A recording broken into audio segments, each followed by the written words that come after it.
All right, so we're here for reading number 5 of Kepler's Book 4 of the Harmonies of the World.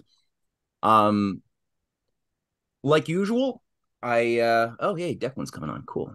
Like usual, um, I prepared a few remarks. Just a few little slides this time. Nothing as big as previous presentations. Just to sort of set the tone for what we're going to look at today. It's a small chapter, so we're not going to spend too much time reading today. We are also going to just look at a few samples. Some people took the time to try the challenges of the week geometrically and sent me pictures, photographs of their efforts, their successes, and their trials and tribulations. So we're going to look at a few samples of what some people came up with, um, and then we'll just jump into the reading itself. Let's just wait for this other person. Hey, Nathan, Harinder, Declan, and somebody named Dell. Oh, Dell Customer, right? That's an unfortunate name. Uh, okay, so let's do a screen share. Okay, as I promised, today's workshop is going to go through a chapter titled "What the Distinction Is Between the Harmonies Considered in the Fourth Book and Those Considered in the Third Book." We are reading the fourth of 5 books within the Harmonies of the World. In the past, I've gone through a little bit of a brief summary, but because it's so much of a focus, I'm going to just recapitulate quickly what were the harmonics that were generated, the Pythagorean harmonic system that was perfected by Kepler in book 3 that we did not read in this workshop. That is going to be something we go through. But before we do that, I promise that we're going to review some of the photographs that some people took of their work throughout the week. I didn't really arrange this in any particular order, except to say that the only order is that as we see the pictures, they're clustered by those who actually made them. So in this case, we got Kelly as the first uh, person, the first victim who took some pictures of some of what he did. I like a lot of what you did, Kelly. One of the earliest things that Kelly you sent were playful experiments, and I like the fact that you are really trying to let go of any assumptions and put yourself in the shoes of somebody sitting 2,000, 3,000 years ago in Athens or in Egypt, trying to figure out basic elementary facts of geometry that today we've been sort of given in school books, told to memorize and take for granted, but without realizing, well, what were the questions that should have been sparked, when somebody was contemplating something about the nature of the circle and the various angles one could construct within a circle. That obviously is very much connected, as we've been seeing, as Kepler and Plato understood, to astronomy and the whole study of spherics, right? The derived from studies of the motions of the planets and the different positions of the stars relative to where we were sitting on the Earth at different points, trying to make sense of, is it chaos? Is it randomness that governs life? Or is there a secret hidden order that is discoverable by the minds of human beings? So Kelly, you want to just take me quickly through, or take the group, not the whole group, through quickly what you were thinking about here when you generated the circle with the various angular lines inside? I see there 1/6, Uh, 1/3. yeah, like you said, it was all just playing, I guess. Uh, my tools, yeah, were the compass, just a straight edge, and doing intersections. And then, so when we're coming to the drawings, where like we could do a triangle was easy, the square was a little harder, and then the pentagon was getting a little harder, and it's like there's something odd going on here. So I'm just experimenting here, where like how small of segments can I divide this circle Mm-hmm. into? And I discovered, oh geez, I discovered a lot of things. Um,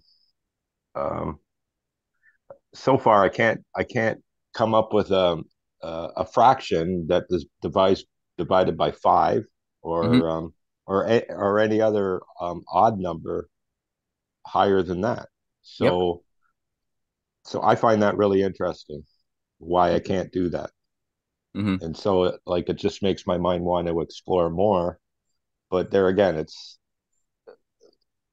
for me, it's going to be in a playful way that like that really helps me truly understand things. But Hmm. it'll take me longer to do it than probably other people. No, it's good. It's good. You got to keep it organic and keep it natural. So this is it's good. And you made the point that you were able to get divisions of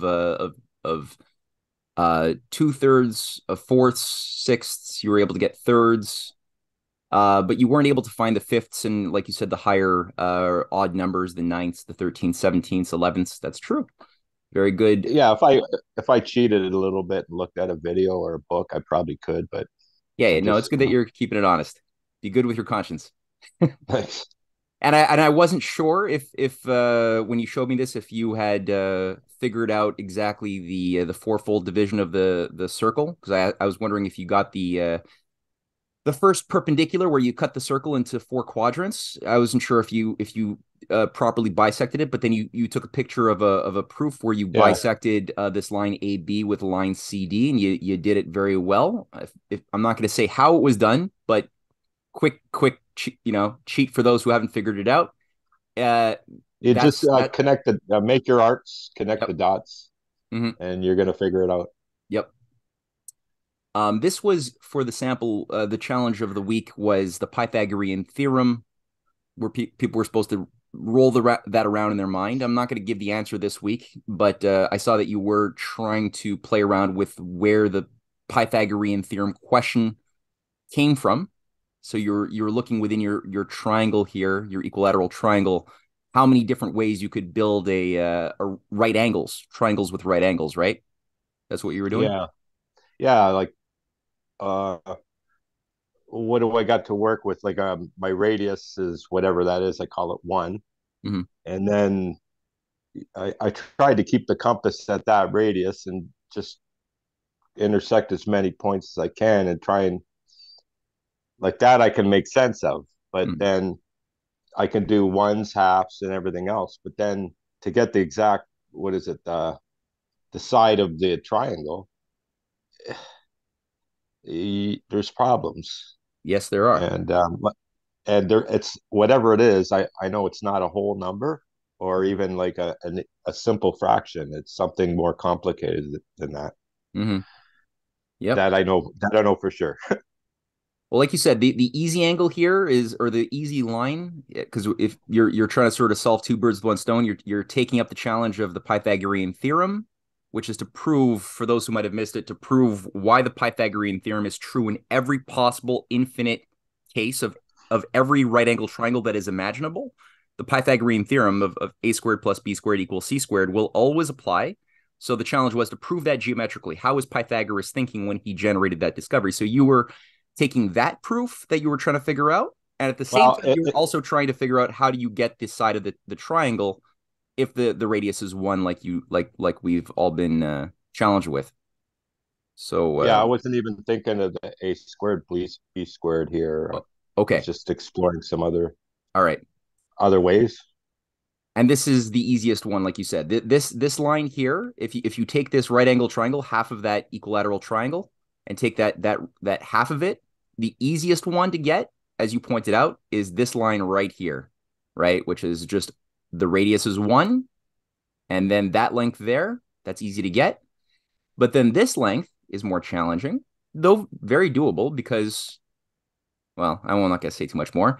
And then this length is Yeah, also that's the goal, right? Once you get this length, you could obviously get this length as well, because this is the half of the triangle, the yeah. triangle I think side, and this is the whole of the triangle side.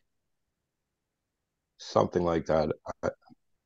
I know that the length of the what I guess it's the base, but it's upside down. I figured that's one and a half, Mhm.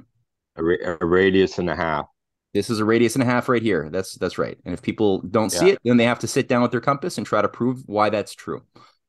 Yeah. and yeah, I proved that by just measuring with the compass points, and it works out to a one and a half. Hmm. Yeah. There's a few ways of proving that. Okay, so without spoiling it too much for people, let's go on to your last image that you sent me. When I asked you to send me something which could reverse engineer more the Pythagorean theorem, so everyone knows a squared plus b squared equals c squared symbolically, but then that's just a shadow of reality. Something more close to reality is exactly what you did there, Kelly. That's great. So everyone, you see what Kelly did, everyone. So that's the Pythagorean theorem in its essence, right? As far as a description. So anytime you have the side of A and another side of B, the two shorter sides of a triangle, that's a right angle triangle, you add that area of the square of one side and the area, you square that second side, add those two areas up, and you'll always get an area that is the area of the hypotenuse of the triangle. Always. Now, in this case, Kelly didn't prove it, but he did go pretty far to just showcase truthfully what the Pythagorean theorem looks like. So the next challenge is for everyone to think, okay, how do we prove that that's true? What do we have to add to or take away from what is here on paper such that we can prove to any mind, right, capable of reason, that this is true? And that's doable. So we're not going to go through the answer right now, but that's something to hold in mind. Kirsten sent a very, she's not here because she's in Basel and it's like very late. I think it's like 3 a.m. right now or 4 a.m. But she sent me she's been going through the workshops and she sent me a her take, her construction, which I thought was, she got definite points for beauty and originality. Do people see how she constructed the square, the triangle, and the hexagon very, very elegantly right here? Yeah. I like the fact that she color coded it too. It's part of the Waldorf school training. Gets you to color code everything in a pretty way. So, um, the interesting thing that she did here, after creating the first three circles that are each separated by the radius, right? The first one being the middle, and then two on the outside. Very, very reasonable that she did it that way, with a common diagonal line that runs straight up. That was the first thing she did. And then the second thing she did that I found very, very interesting was that she chose to build the square in a more unique fashion than I'd ever seen. So the first thing she did after building, so she called this line number one, this line here, this diagonal line here number two, and then number three, and she does two number threes and two number twos. She should have called this one number four, I guess, but she didn't. But so after she has her three circles with one line, she then takes the center of one circle and then chose to extend a line to the point that the two circles connect at their circumference.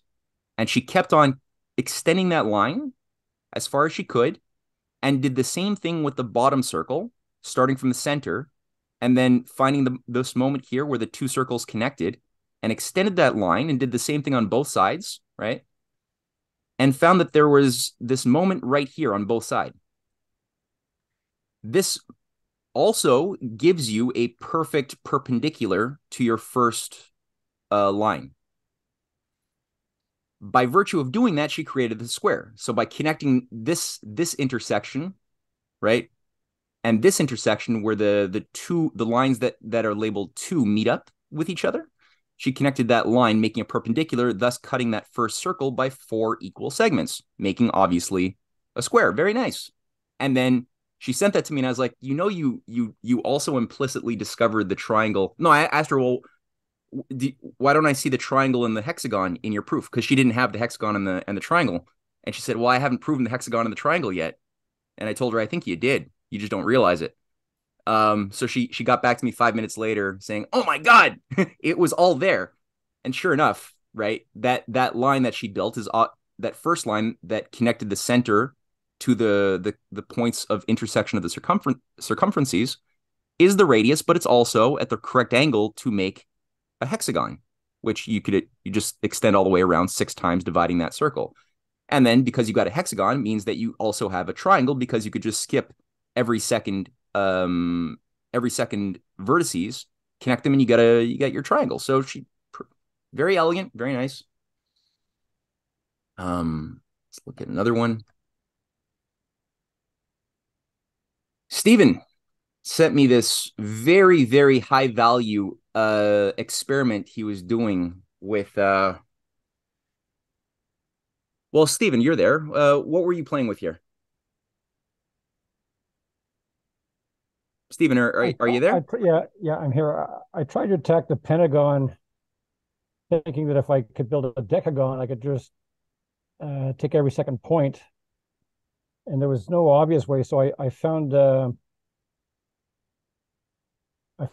proof somewhere that kind of built on dividing 360 up into the angles, and then working with similar triangles to find a relationship that said that the length would have to be root 5 minus 1 over 2.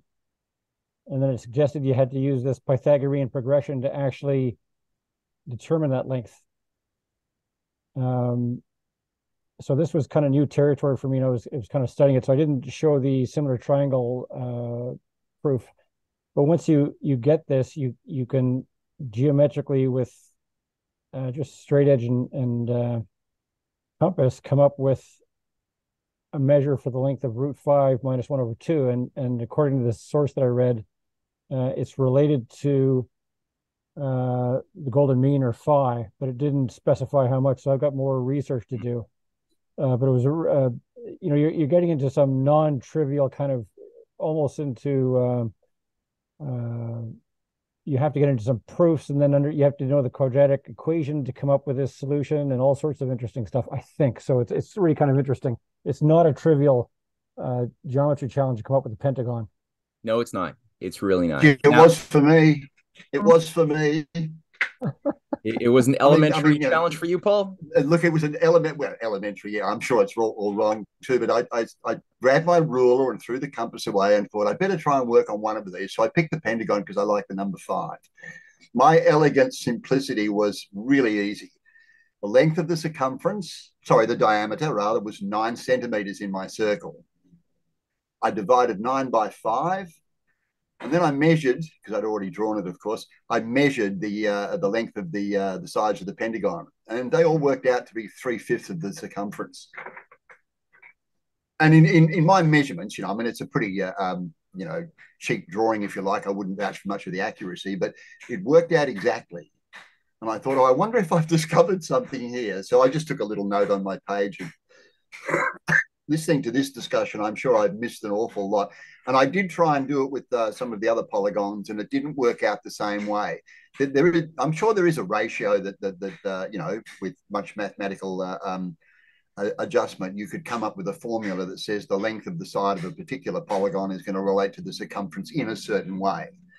When I came up with the answer that I came up with, I automatically said to myself, "This is too simplistic. It can't be this easy." With my level of mathematics knowledge. Correct. I actually felt good. I felt good that I thought that I discovered some sort of mathematical formula based on grabbing the ruler and doing some simple measurements. Okay, I'm glad that you had that feeling for the moment. Yeah. All right, and I'm also glad that you had the feeling that you were at a certain point on the wrong path, which is another good feeling. It's learned ignorance is a wonderful blessing. So that's also good. Yeah, as I said, it worked for one of the polygons, and it ultimately worked more or less closely to the others. The type of proof that we're always looking for is what is universal. So not just what applies to a particular case study of a length of 9, but rather all possible infinite metrics you could imagine. So you want to pick that compass back up again, and it'll come. And as far, Stephen, as your proof is concerned, I think that it's really fun to play around with the different. You started with a very elementary half square, right, with side 1, 1, and 1, and you generated from within it the diagonal, which is square root of 2, and people could play around to prove why that's true. That's actually part of the Meno dialogue by Plato, is to take the slave boy through that question of how do you double the square. How do you, right? And that will take you through the place you went through. But then you continued it to see, well, if I take that square, that new side of square root of 2, and then turn that into a triangle with the other side of 1. So the 1 is always constant in all of the right angle triangles you're building. Then how does the new diagonal change, or the new hypotenuse change in each case? Knowing that you're dealing with squares, right? So around each triangle that you're building, you've got a different relationship of 3 squares that you got to see sort of like an animation in your mind. You got to envision it growing like an animation. And you can see a very clear spiral with different sized squares moving on the hypotenuse. So the hypotenuse square is getting bigger while the external square is always staying the same size, 1, 1, 1, the whole way through. And your insight to go into the square root of 5, there's something about the fivefold symmetry that is something that should provoke the mind to think about as far as the golden section. Because I mean, the golden section is something we have to move through if we're going to get the pentagon, which is fivefold symmetry. It's the only shape which has a fivefold symmetry. That still doesn't really explain the question, like what would have been the question that would have put you into this process. That's still something that's lacking, but it's the right idea. And if you continue on these mechanical steps, you would generate. This is unfortunately my PowerPoint seems to be breaking down for some reason, so that's weird. Yeah, I don't know why that's happening, but anyway, that Stephen took a I can picture. see. What was that? Oh, I can see it.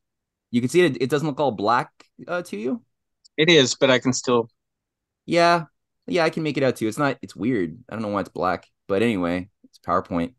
So Steven sent me a picture of the pentagon he constructed that he had to do by dividing the circle into 10 first, which that's something that I don't know how to build the pentagon either. Straight up, Steven, I don't know how to do. I can only build the pentagon by first building the decagon, the 10 sided decagon, like the way you did.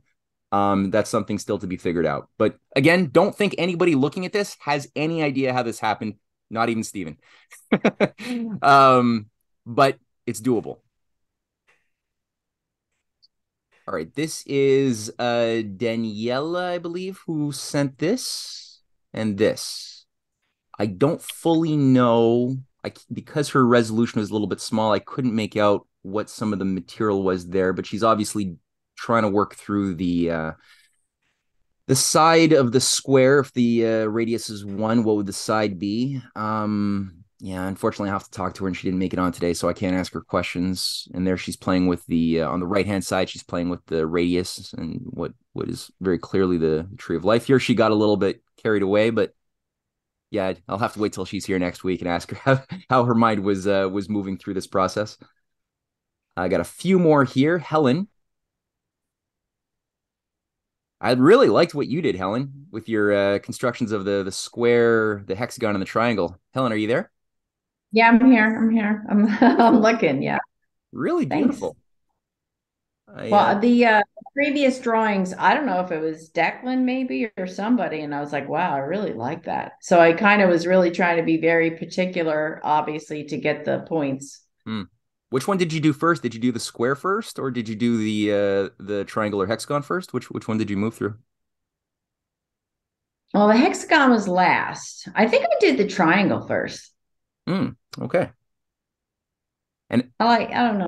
The square is just an easier one. I think the triangle to me is more challenging. So, and then obviously, the other one. So, and I had to color the middle and then I was playing around with the points on the end, just trying to see if I could. That pentagon was just, yeah. That's a tough one. It's elusive. I'm having trouble. As you should. Yeah. As you should. That's good. All right. Okay, so the challenge remains for everyone to still think about what Kelly did was sort of the furthest I saw anybody take it and send me a picture of the Pythagorean theorem expressed geometrically. This is obviously one particular instance of the Pythagorean theorem where the two smaller sides are equal. They're sides of a square, but we're obviously looking for a proof that would involve all infinite possible configurations of that triangle, right? That could exist within that circle. Infinite. So what would be the proof? What do you have to add to or take away from this space here, right? to prove that the two smaller sides will always be equal to the bigger area, the bigger square rate area. That's the challenge for everyone. Has to send me pictures as much as even if you don't make it, send me what you've done as far as trying. And the second thing was if the radius is 1, what would be this side of the hexagon, the triangle, and the square? That's something to think about. Kelly got pretty close, still is a bit elusive, and I guarantee you solving the Pythagorean theorem will help immensely with that challenge. Square is probably the easiest, and we kind of got the answer, but we want to know what the answer is geometrically, not just square root of 2. Okay, so concepts for today, just to hold in mind. We've been looking at harmony, its essence, all different kinds of harmony. We're going to keep looking at different ideas of the essence of harmony. He's comparing the ideas of harmony in book 3 with book 4. How are they the same and how are they different? Now in book 3, it was all about the space of music. What are the geometric ratios that one could build by constructing the regular polygons within a circle of a given dimension, a given radius. Here's some samples of those polygons, right? With the first cut being the halving of the circle into 2 equal parts, and then cutting into 3, and then 4 equal parts, 5 equal parts, 6, 8. I mean, this is 7. Who can build the 7? Good luck. 8, 9, 10, 11, 12. Who can build the 11? Good luck. But then what happens afterwards, that you can unravel that circle and treat that circle now as a chord, as a line, as a chord, and that you can pluck that chord, like that guitar string or whatever chord, right? And using the divisions of, let's say, when you cut the circle in half, you get an octave, 1 to 2, the whole to the half, right? The whole line undivided is the circle. The half of the line is the cutting of the half. The 2/3 would be taking the smaller part, 1/3 from that's created from that triangle, and comparing it now to the 2/3, this bigger chord, which falls between half and 1. Same thing here. You take this division of 3/4 that falls between half and 1 on the generated from the square. 3/4, that would be the 4th. 2/3, that would be the 5th. That's a Pythagorean diapason, 2/3 to 3/4. That's what anybody who's tried to work through Plato's Timaeus, when Plato constructs the octave, that's what he starts with, right? Is the 2/3 to 3/4 ratio. That's the core. 2/3 to 3/4 is there are the two most consonant tones, the melodic tones that are pleasing to the soul, and around those ratios are built up by Plato, or by Timaeus of Locri, around which the entire octave is built up. Now, Kepler takes it, he perfects that to a degree that Plato did not achieve.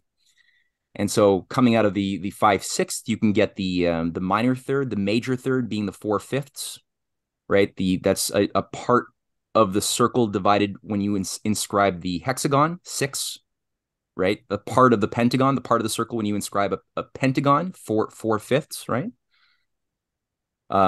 Again, this should be actually this should be 3/5 here. That there's a typo.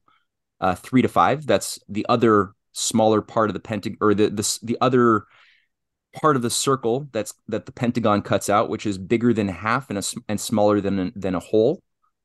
And then you have the 5/8 from the octagon, which generates the minor 6th. So you have the minor and the major chords, which are found within your basic string generated by those constructible polygons. Beautiful, just beautiful, beautiful. And Kepler doesn't stop there. In book 3, he goes on to extend this to multiple octaves, which also introduces certain paradoxes. He also noticed that the 2nd and the 7th are not showing up on this scheme, right? It skips straight from the 1st to the 3rd, major and minor, then the 4th and the 5th, then the 6th, major and minor, then the 8th, the octave, but it skips the 7th and the 2nd.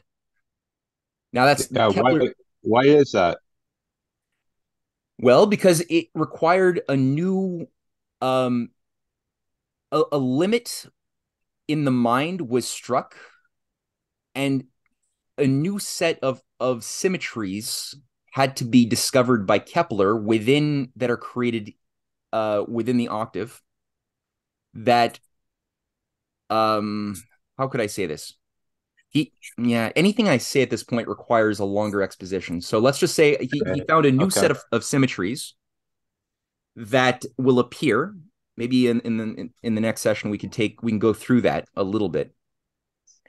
And then looking at those symmetries, what he calls melodic intervals, he then finds that by adding the octaves next to each other, by continuously making the string making the string, if you take that string of a quarter of it and put it next to it, you can get a smaller octave and a smaller octave, and you could add bigger strings that are a double, quadruple the size and get, as many octaves as you want. But then what starts happening is you start getting little singularities begin to arise, what are known as Pythagorean commas. Little incommensurables begin to crop up, which force the mind to find a tempering of the system. That's all very convoluted, I know, just hearing me say those words. And I'm going to actually send a video that I helped put together in 2009 when I was still a volunteer with the LaRouche organization, called the Harvard Yard. And this will sort of introduce some of what I've just said in a little bit more detail. I watched it. Oh, you did? I don't. Yeah, it was really good. It's great. Oh, cool. But I see how that relates to what you just said. Maybe I'm just not remembering something. I better watch it No, again. actually, you know what? It's true. We didn't really go into that much detail in the multiple octaves. No, I'm realizing as I'm speaking, these are complex ideas that require that we sit down and really work it through. Yeah. All right, so let's just put that on pause. Put that a big question mark in the mind, and we'll revisit this, and we'll do a little bit of a deep dive into that. We need more geometric experimentation, I think. Oh yeah, well with the compasses, and yes, I think that would help. It would help, and trying to think what's the best way to do it. I'll have something prepared next week. It'll be fun. Okay. So if you were one of the ideas as well is that when you're dealing with the harmonies, because that was the harmonies that the ear can detect, right? Or at least the ear detects, the soul detects it. It's picked up through the ear instrument and then recognized or responded to by the soul inside of us. But these are still material vibrations, amplitudes. Now, when you're dealing with Kepler's an astronomer, right? He's trying to solve astronomical issues. He's creating a new astrophysics that had never existed. So he's dealing with harmonies that don't make sounds necessarily in the conventional way that our ears are used to picking up. So how would the harmonies express themselves in that sense, right? When we're looking at the night sky, we're looking at a lot of stars, we're looking at some planets. In what way would that harmony express itself is the question. And again, we go back to just to put yourself in the geometric framework of somebody who is like thinking like a Kepler, or like we have to think. The most simple structure you would place to map the night sky around you would be a sphere, the celestial sphere. And we see an inclination. The Earth is at a 23.5 degree incline from the plane of the ecliptic, the plane which is created by the conjunction of the Earth and the Sun, around which one can imagine all planets moving above or below that we then measure. We use the angular distance between of each planet to the degree that it moves above or below. If this is our plane of the ecliptic, right, where my hand is, every time you see a planet moving above it, you could see an angular measure of how much angle above it or below it is. That helps. Or along the longitudinal distance as well, from like left to right. You could also use that to plot where do we find the planets according to the backdrop of what. And over the years, it's been convenient to divide it up by 12 segments for very reasonable reasons, as we talked about last week. And, we know that different cultures have associated different patterns that they've given names to within those 12 divisions. And these are the famous ones from the Western culture that we've all been familiar with. And when you're looking, at the planet-sun relationship and comparing any other planet relative to us, this will be a useful thing. If the sun is in Leo, it's because that would be what we see or that, that would be the direction that one would point to past the sun. Obviously, you wouldn't really tend to see that very well. It's very hard to see past the sun. But anyway, here's some other examples of some concepts that we're going to encounter, especially in the next chapter that we'll review next week. When you're dealing with the planets, sometimes there are more and sometimes less interesting relationships that can form that the planets fall into as a configuration within the solar system. Sometimes you see more conjunctions. Sometimes you see fewer. Sometimes you see interesting angles, 45-degree angles, or, as you see here, is a case of some 45-degree angles. If you were looking at, let's say, this is 3 different positions of Mars, but let's say instead of Mars here, you had Jupiter, and Jupiter was at a 90-degree angle from Mars. So you look over on one side, you see Mars here. And then you take a 90-degree angle down, and you could see Jupiter, and there's a certain conjunction or relationship there. And sometimes there's several of these types of 90-degree angles. Sometimes there's 60-degree angles that are something we would derive from what shape. What shape would we see if we were looking at 60-degree angles? We know 90-degree angles are derived from the square. What shape produces 60-degree angles? Triangle. Equilateral triangle. Yep. From the vertices of the triangle going in. So the same thing would apply. Sorry. Interestingly enough, Matthew, I mean, just as a little aside, in astrology, those angles are known as aspects. That's what Kepler relationship between. Yep. I know. Well, that's what they're known as. Now, in astrology, all of the aspects derived from the number 60, if you like, or from the number 3, are known as benign aspects. They're usually interpreted as being good. And all of the numbers and angles associated with the number 4 are the malign aspects. It's just interesting that the 3 is our friend and the 4 is not, if you like. Yeah, Kepler's going to have a lot of fun with that stuff. He's really going to go on the attack on the superstition of attributing moral meaning to some of this stuff. It's going to be fun. Matt?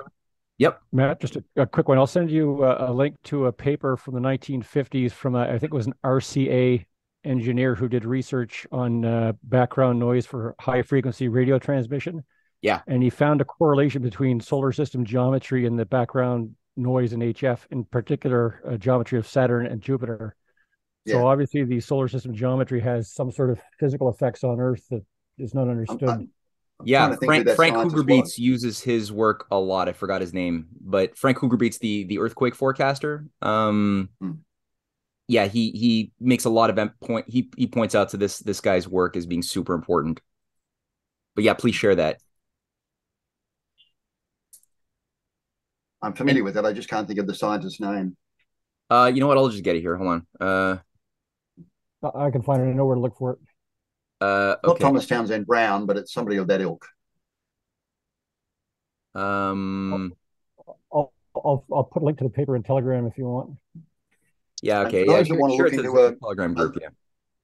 A little bit more of the musical aspects, the Pythagorean comma that you're talking about, Matthew.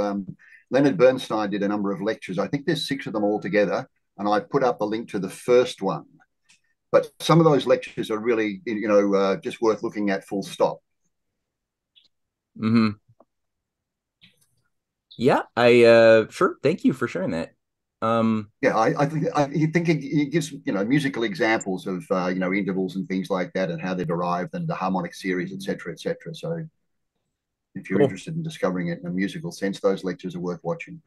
Okay. Yeah, cool. And yeah, just for those, because we don't have not being in a physical room together makes it difficult, and I should just construct a damn Pythagorean monochord. I'm shame on me. But anyway, the video here is kind of useful to get the gist across. Somebody was kind enough to pull this together where they tied a string next to 2 speakers that were able to be modified and have the amplitude increase in a very organized way. And what we're going to do is move that. What's that? Okay, so this is you're gonna hear the narrator of the video. We're gonna skip around a little bit. Just driver, the loudspeaker, up and down. And that's going to, of course, move the string up and down, as we'll. So how much the hertz, 9 hertz or so. So this is. sorry, I'm just String will There's some suddenly leadership behave that I differently. think is corrupt 10 hertz, in our and this government, is 11 in hertz Hollywood, right and here. in You industry. can see now we'll freeze And this. that may be The why string, we're not seeing accountability. We're seeing a lot of investigations into hold on, I'm realizing that I got a second. seeing nobody held accountable. I got a second And I video think playing I that have I a can theory of why see that is. somewhere. I believe that they're blackmailed. The people that would hold them accountable Huh. are blackmailed themselves. Annoying. So the investigators they're investigating are blackmailed at the top. Sounds very conspiratorial, Matthew. Yeah. Yeah, you got me. You got me. I'm a conspiracy theorist. Hey guys, Damn. today I'm going to show you the most I dissonant don't know chord where that's coming that from. you can That use on really the dominant. sucks. Oh well. Strange. All right. So anyway, it's gone now. All right. in what's called its first mode of vibration. This is the frequency. Though we haven't changed the amplitude. So this thing is vibrating at 11 the hertz. amount that the. Let's start the video again and see what happens if we increase the And frequency. now they're going to again. increase so this it. is 11 hertz. Let's move it up. Double it, actually. This is going up to 22 something hertz. like 15 or 16 hertz, right? Let's see. Right here. So we've changed now. We're moving faster. Still at the same amplitude on the woofer. Now let's go to 22 hertz and see what happens. So exact doubling at 22 of the octave hertz, gets remember our first mode of vibration was 11 hertz. Effectively the halving of the circle. Hertz, One can imagine what's going on there. Here is the second mode of vibration. So this is the next frequency up that you can see. Hertz. Head there a little bit to. And we lose that resonance. Now let's go to 33 hertz, which will be the third mode of vibration. Perfect tripling. You now have 3 octaves. Very, very clear. Again, I've stopped the video so that you can see what's going on. Right. And he does, as you can imagine, as you go to 44 hertz. Again. Right. Same thing happens. You quadruple it, you get now very clearly. So at 44 hertz, we have the same behavior again. Something that now we have 3 points on the string where it's not vibrating on this, and we'll see that hexagon. That in fact the string is actually moving. It's completely still. Of course, this isn't a perfect system, so there's a little bit of movement. And also, what's interesting is if you take the dissonances, Kepler actually talks about this observation that if you have like a 2/3 and a 3/4, which produce a very consonant sound to the ear, a pleasing sound, one could make one string of 3/4 and 2/3, put them in proximity, pluck one, and it will cause the other one that was not plucked to resonate. That's a very interesting thing, right? So though it's not being felt or touched, there is a resonance based on the fact that they have something in conjunction with each other, the square and the triangle, obviously being what Kepler makes recourse to. But then sometimes you have, as we saw there, interference waves that will cancel each other out. So if you take, for example, 6/7, so you produce a string a distance that's 6/7, and you pluck it next to a 2/3, they'll cancel each other out. So they're both resonating, but then one will cause the other to stop moving. It'll break it down, and that's sort of what we see with we see examples of that where soldiers are told to syncopate, right, their steps when they're walking across bridges, because it was discovered, unfortunately, I don't know how many times this had to happen, that the act of synchronizing your steps would often cause, when a whole army was moving across a bridge, the amplitudes to enforce each other to the point that the bridge starts swaying and breaks, and there's images of that sort of thing happening. So they have to syncopate, break the rhythm in order to ensure that does not occur. Interesting thing, but that's also where you get dissonances, so things like devil's intervals. Classical musicians, jazz musicians play with these things that don't sound great, but they can be used by an artist nonetheless to get an effect. Frozen. What's that, Paul? I'll take this opportunity while Matthew's frozen. For anybody that wants to look into any of that stuff with resonance, just sit in front of a piano and do the same simple experiments. Put your finger down.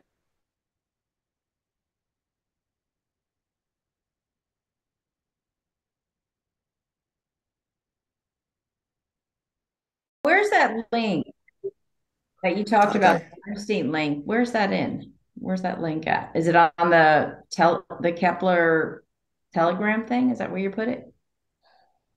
If you're asking me, I put it in the chat, the Leonard Bernstein one. Oh, in the chat right now? Okay. Yeah. As I said, I put up a link to the very first one, but I think there are 6. Sorry, guys. Shitty internet connection today. Can you hear me okay? Yeah.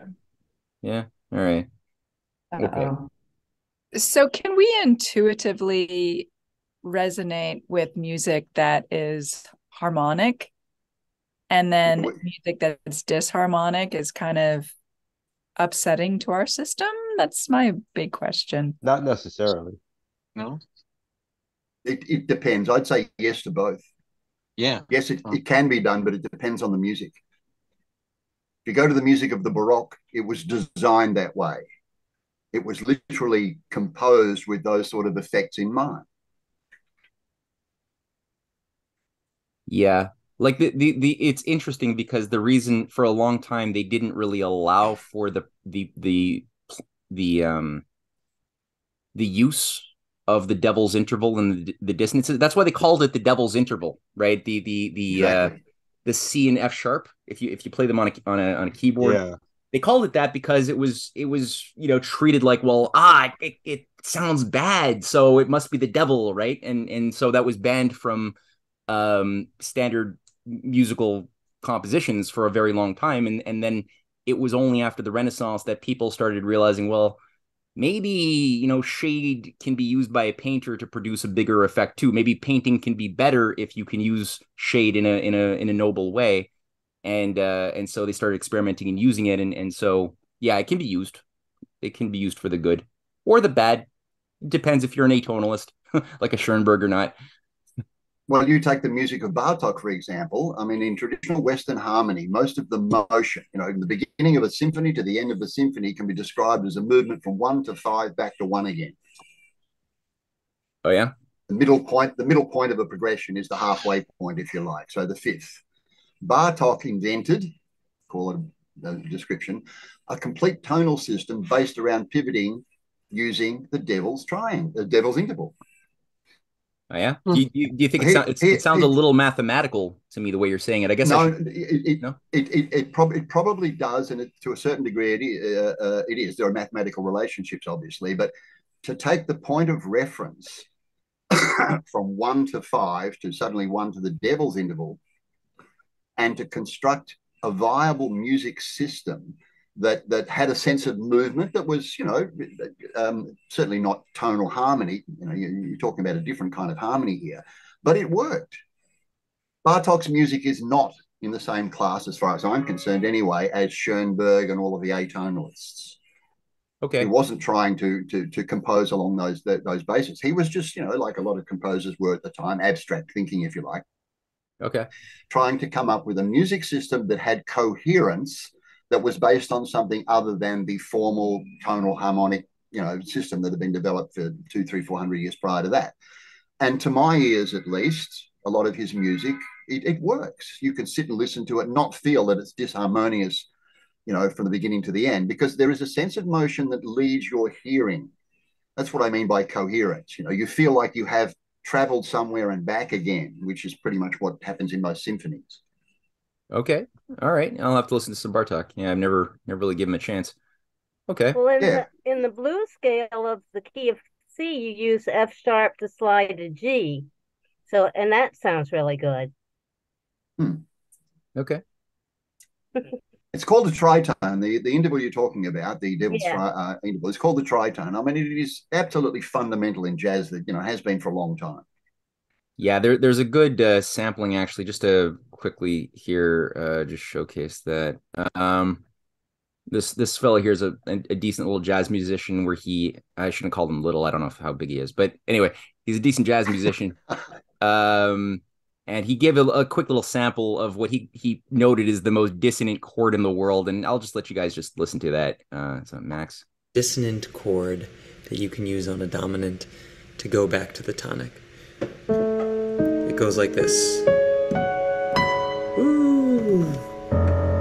So you have your 3, your 7 Clearly roots, dissonant. and then your sharp 9, and then your sharp 5, and then your flat 9, and then on the top you have the tritone, which is this sharp 4 or flat 5.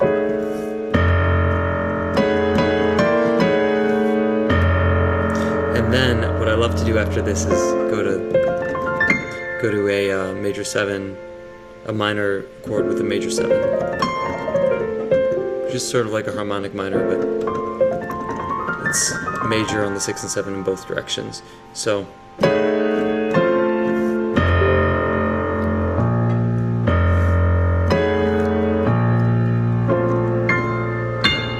try learning that in all keys, and let me know what you think in the comments. Also, if you... Yeah. So just as a sample of how this could be used by a musician, right? It's interesting. Resolution of dissonance. Yeah. All right.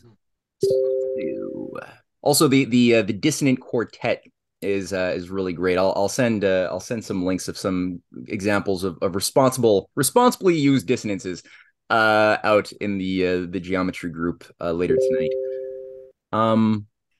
Okay, so my internet is choppy. If I go down again, I'm really sorry. But who would like to be the reader of today's short chapter?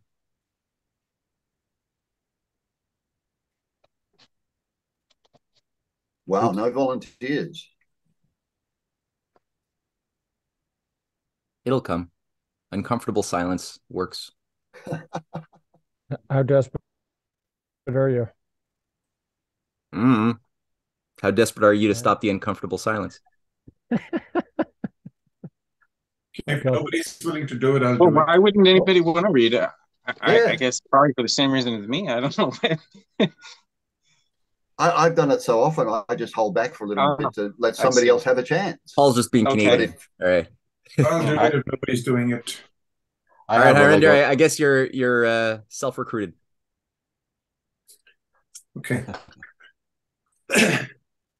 What the distinction is between the harmonies considered in the fourth book and those considered in the third book. It is quite out of place to prefix a longer dissertation on the importance for sound philosophy of distinguishing the boundaries of things, of comparing things which are akin so that they are not taken for the same, and to contrast opposites to illuminate them.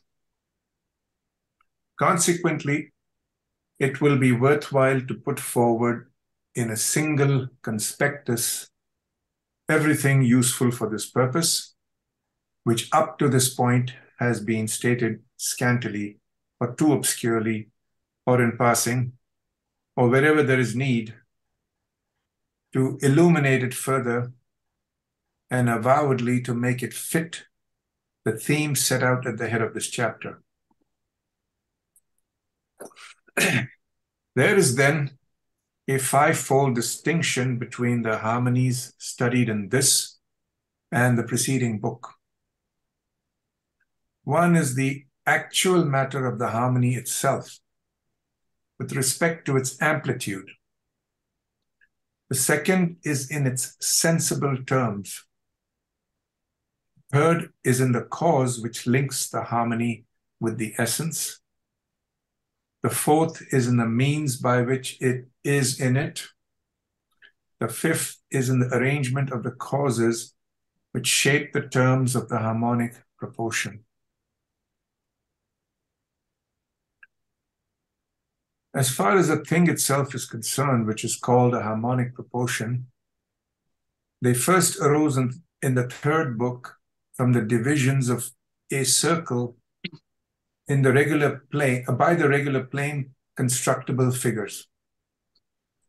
They were then transferred to straight lines, and when contrasted and combined with each other, begot a not inconsiderable amount of harmonic parts, such as the harmonic divisions, tones, kinds, modes, systems, and so forth, and a wonderful commonwealth, so to speak, among them. And almost the whole of that apparatus, extensive as it is, will also be scrutinized and applied in Book 5 below.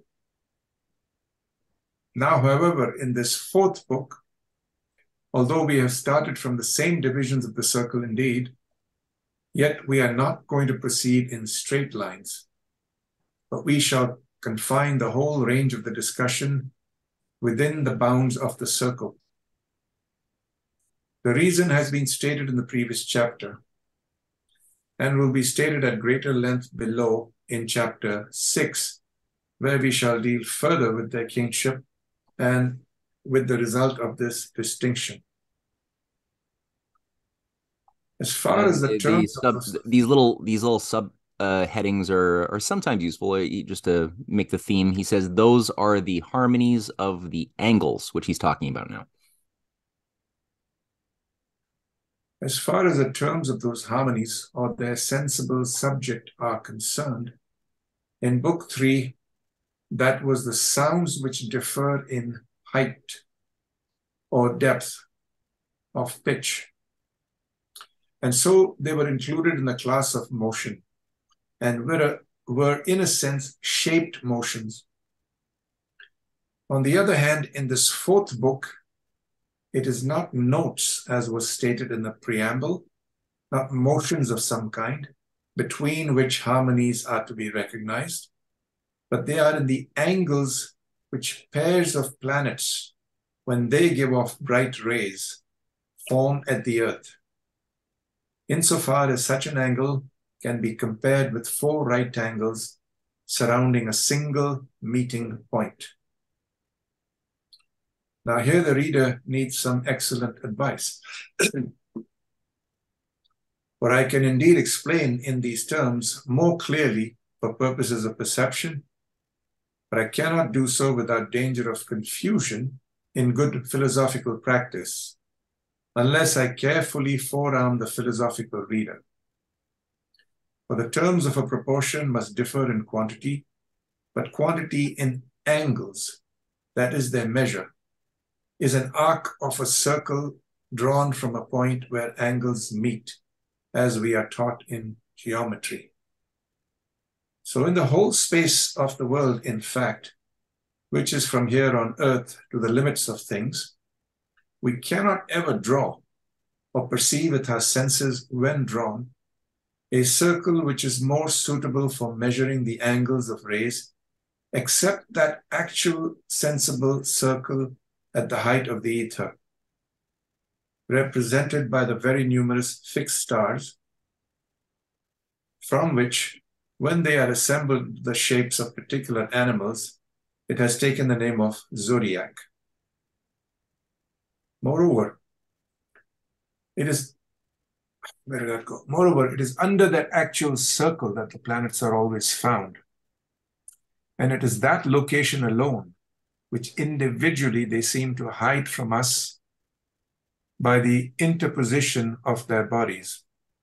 And it is at the center that the earth, our home, not only in its own center, which is a point, but in the bulk of its whole body, over the surface of which we men have been distributed, seems to have been secluded.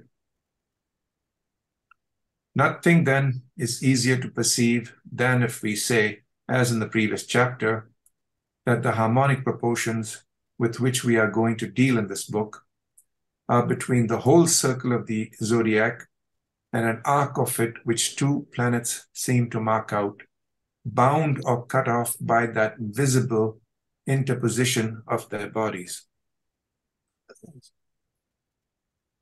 Although this has been so derived and very well postulated from geometrical and astronomical arguments, yet the philosophical reader must take the greatest possible care against presuming in his mind that this harmony, the subject matter indeed of the 4th book, exists in the actual heaven, and in the zodiac circle, or even in the planets.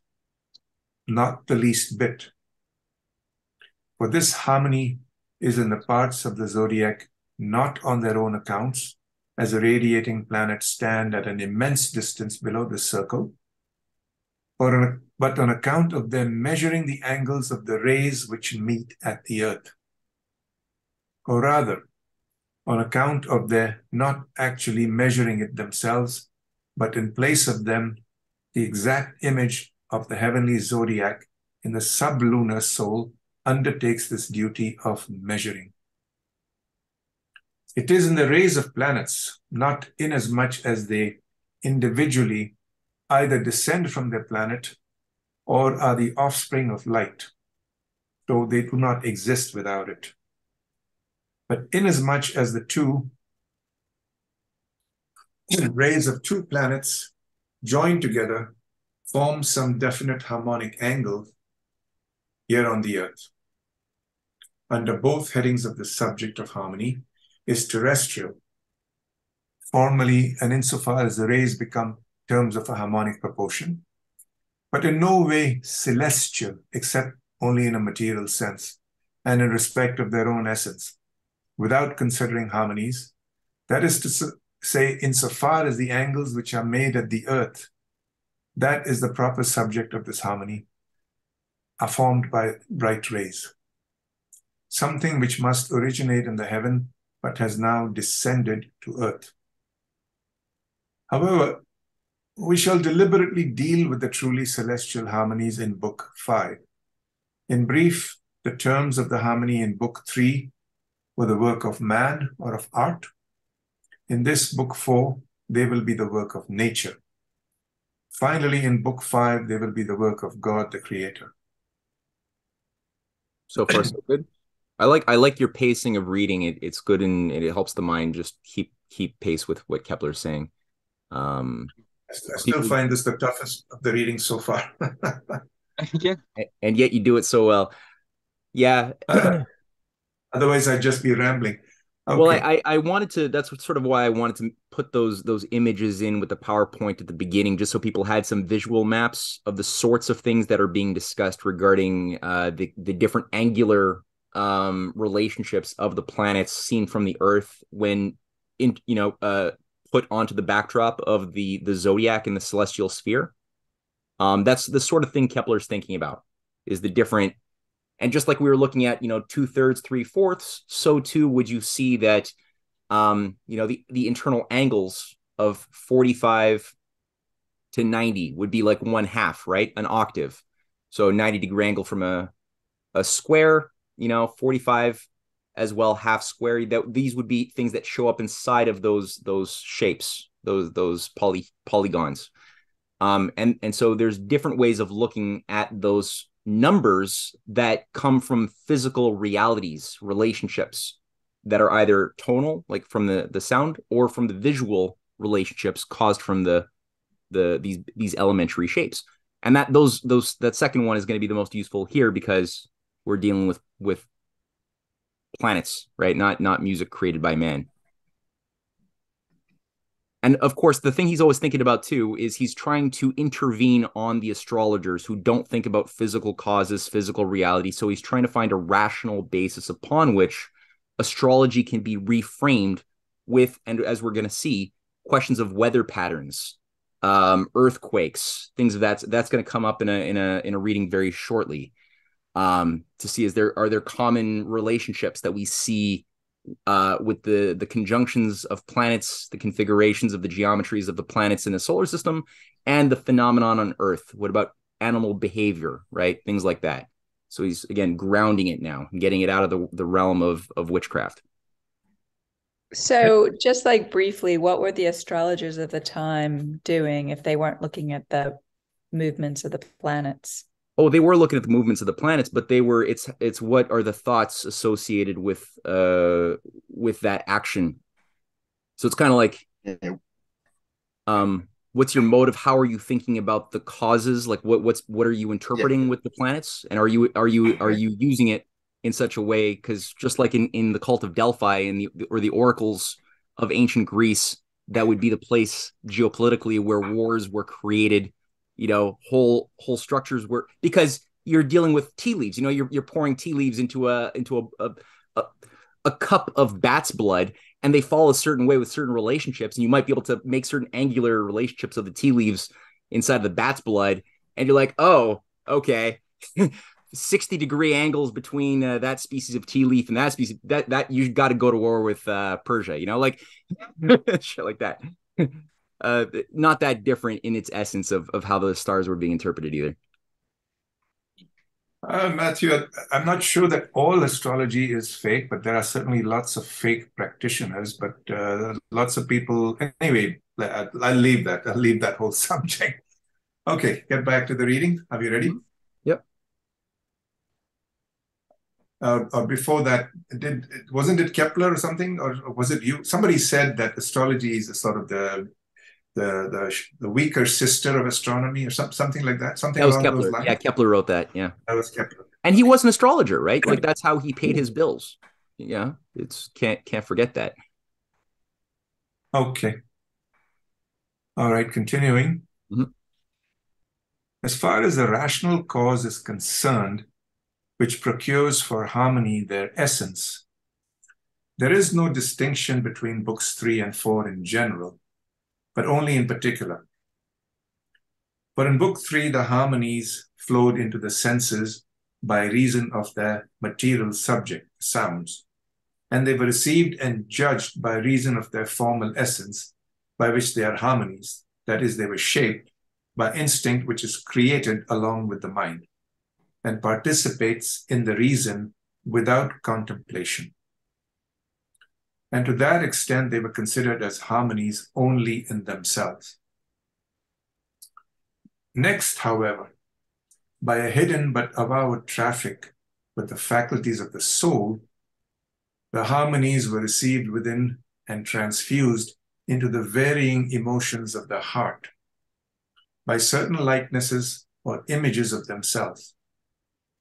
And they were also transfused into the locomotive faculty, so that man might express the representation of harmony which he had conceived in his mind, not only with his voice, but might also imitate it with the motion of his body.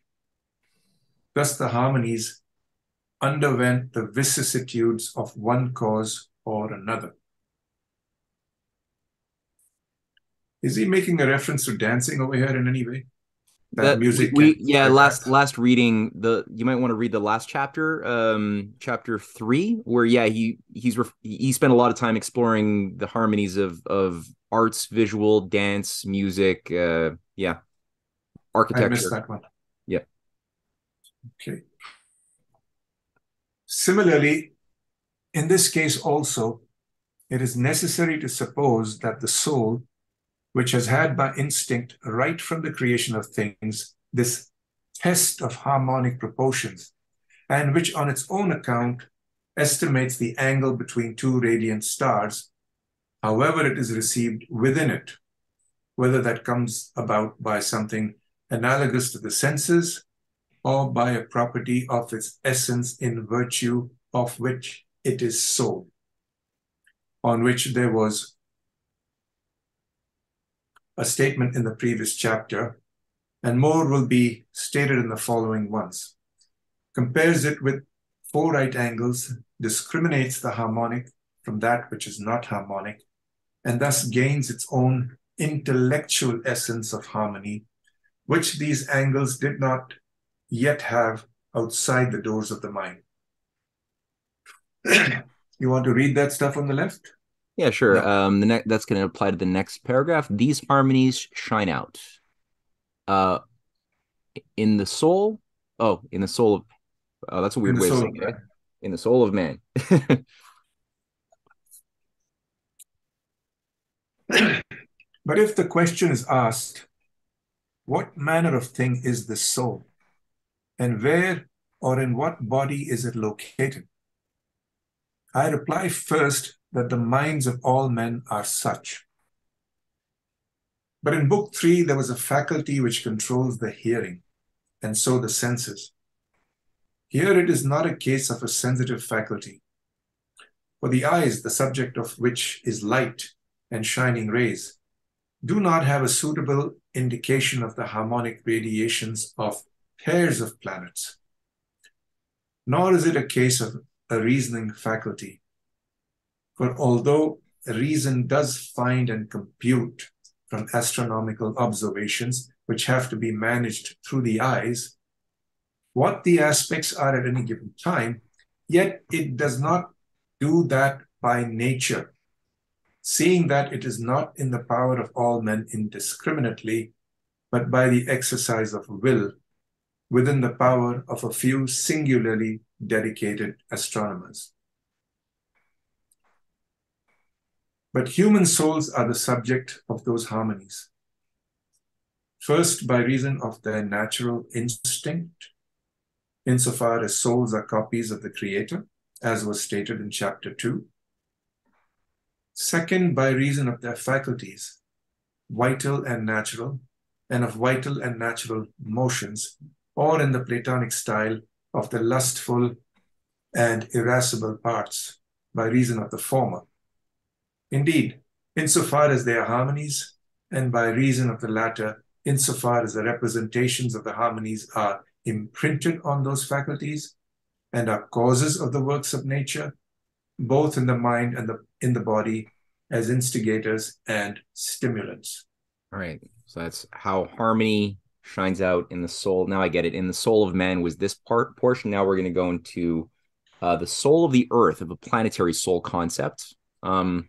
And I like that idea of like just differentiating, as we discussed in previous chapters, the fact that there's the harmonies that are recognized and resonate with the soul itself. And then you got the five senses. Each one has its own expression of harmony. And we've been playing around a lot when exploring the sound and the visual, but also, you know, when you have a meal, one of the characteristics of a good meal is that the molecules, the food choices that you select have to have a sort of harmonic. If things are too salty or not salty enough or whatever, you know, there's a certain balance, a certain symmetry, ratios that occur that way. Yeah, it's interesting to think how harmony expresses itself in the different faculties, but that's not the soul, because you could be blind doesn't mean you're less of a soul, right? And it's a question of how and also the question of the reason, right? Sometimes a reason, as he says, not all reasons are equal, or powers of reasoning are equal, because some people have put more work into developing their reasoning faculties. As he points out, certain astronomers have really worked on certain ideas so they could see with a greater depth those harmonies of the mind, or harmonies of nature that the mind can see, though the senses cannot, which if you haven't worked on that, it won't be as advanced. But everyone is equally a beautiful, good soul. It doesn't make souls bad, right? It just means that some have exercised and some haven't in that, and everyone can develop it through will, and he points out the idea of will, I think, is a very important. So you're saying there has to be a coherency. It's just a developing of a coherency between the soul and the mind and the more, what were you saying, just physical things, or there has to, so you're just creating a coherency between the forms and the, yeah, like, I'm sorry. Yeah. No, don't be sorry. No, that's exactly it. This is where Bond needs to chime in and talk about his 4, 5, and 6, unity of virtue, the timeless mode of beauty, goodness, and truth. I got it all written down. Amen. And then I don't need to chime in, since I have a much greater rewards when you use those words. The teacher is happy. I can go on. Matthew, actually, you hit the note on a certain point that I sometimes think gets muddled. Yeah. It happened even in Phaedo, where to simplify a complex discussion, Socrates talks only about the soul and the body, and he omits the mind, which is in fact also an entity and is an intermediary. Just because it's a complicated discussion, I think, and he wanted to keep it simple. But if you remember what Kepler is saying here also, that souls are copies of the Creator, which is another way of saying each individual soul is created in the Creator's image, God's image. So as you also just seem to indicate, souls are all the same. So souls are not incorruptible. So souls are not corruptible or destructible or anything. But the mind, which is the intermediary between the soul and the body. The mind is different for each one of us. The mind can get corrupted. The mind can get addicted to senses. The mind can go the good way or the bad way, or be driven more by the evil horse or the good horse. And so I'll just mention that. And also, I think in one of the previous readings, Kepler says it's the mind that is analyzing the harmonies that the senses are merely conveying. The senses are merely receiving the information. They are not able to interpret or judge or decide whether they are harmonies or dissonances. It's the mind that is making those analysis and judgments and receiving the satisfactions or dissatisfactions. Yeah, that's right. And I'm just making a small distinction. The soul is the same, and if that's the idea, God's image. Everybody's soul, even Hitler's soul, is pure. It's the mind on top of it that's dark. I mean, Kepler and Plato don't tend to categorize or dichotomize too much. There's like a more of a dynamic interplay of mind and. That's what I'm saying. The notion of mind and soul gets sometimes. This is where the concept that you'll always find Plato playing with in many of his dialogues is the question of sickness and health of the body and sickness and health of the soul. How souls yearn for being healthy, just like the body yearns for being healthy. But there are things that we can choose to do through the act of will that interplay with our thoughts, that also interplay with our passions, our feelings, but that make us sicker and sicker, or that can also, if we become aware, self-aware, self-examine, we can also become healthier and heal ourselves bodily or soul-wise through again acts of something very specific. So I can't hear you. 100% agreement. All I'm saying is that what you just described, it's not the soul that is getting sicker or healthier, it's the mind, but the mind and the soul have sort of traveled together and get into, they get confused. You're saying the soul can't be corrupted. I'm saying the soul cannot be corrupted because it is spirit. It's a drop of God. There's different cultures have expressed it differently. There's a big Sufi tradition which says the soul is a drop in the ocean that is God, temporarily separated now.